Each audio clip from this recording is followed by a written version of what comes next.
All right, so today we're going to get started reading Afternoon on the Amazon. This is book number 6 in the Magic Treehouse series by Mary Pope Osborne. So I'm going to start with the blurb. Vampire bats and killer ants? That's what Jack and Annie are about to run into when the Magic Treehouse whisks them away to the Amazon River. It's not long before they get hopelessly lost. Will they be able to find their way back to the treehouse? Or are Jack and Annie stuck forever in the rainforest? Prologue. One summer day in Frog Creek, Pennsylvania, a mysterious treehouse appeared in the woods. 8-year-old Jack and his 7-year-old sister Annie climbed into the treehouse. They found that it was filled with books. Jack and Annie soon discovered that the treehouse was magic. It could take them to the places in the books. All they had to do was point to a picture and wish to go there. Jack and Annie visited the times of dinosaurs, knights, pyramids, pirates, and ninjas. Along the way, they discovered that the treehouse belongs to Morgan Le Fay. Morgan is a magical librarian from the time of King Arthur. She travels through time and space, gathering books. In their last adventure, Night of the Ninjas, Jack and Annie learned that Morgan was under a spell. To free her, Jack and Annie have to find 4 special things.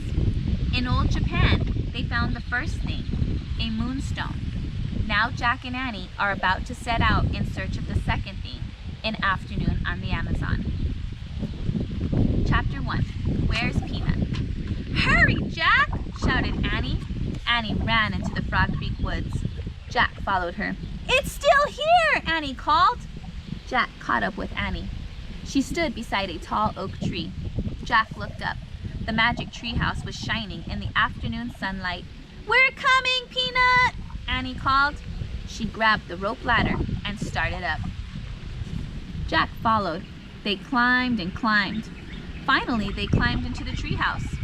Peanut, said Annie. Jack took off his backpack. He looked around. Sunlight slanted across a stack of books. Books about ninjas, pirates, mummies, knights, and dinosaurs. The letter M shimmered on the wooden floor. M for Morgan Le Fay. I don't think Peanut's here, said Jack. I wonder where she is, said Annie. How do you know Peanut's a she? Asked Jack. I just know it, said Annie. Oh, brother, said Jack. Squeak! Annie laughed. Look, Jack! A small pink sock was moving across the floor. Yesterday, Annie had turned her sock into a bed for Peanut. Annie picked up the tiny lump. Squeak! A brown and white mouse peeked out of the sock. She looked from Annie to Jack with her big eyes. Jack laughed. Hi, Peanut, he said. Will you help us again today? Asked Annie. In old Japan, Peanut had helped them when they'd gotten lost. We have to find 3 more things for Morgan, said Annie. Jack pushed his glasses into place. First, we have to find a clue that tells us where to begin. Guess what, said Annie. What, said Jack. We don't have to look very far. She pointed at a corner of the treehouse. In the shadows was an open book. Chapter 2. Big Bugs. Wow, said Jack, picking up the book. The ninja book was open yesterday. Now this one? Who opened them? Jack closed the book and looked at the cover. It showed a picture of a green forest. The trees were very tall and close together. On the cover were the words, "The Rainforest." Oh, wow, said Jack. Oh, no, said Annie. What's wrong, said Jack. I learned about the rainforest in school, said Annie. It's filled with big bugs and spiders. I know, said Jack. Half of them have never even been named. It's creepy, said Annie. It's neat, said Jack. He wanted to take lots of notes in the rainforest. Maybe he could even name some unknown bugs. Neat? Yuck, said Annie, and she shivered. I don't get it, said Jack. You weren't afraid of dinosaurs. So? You weren't afraid of the castle guards or the mummy's ghosts. So? You weren't afraid of pirates or ninjas. So?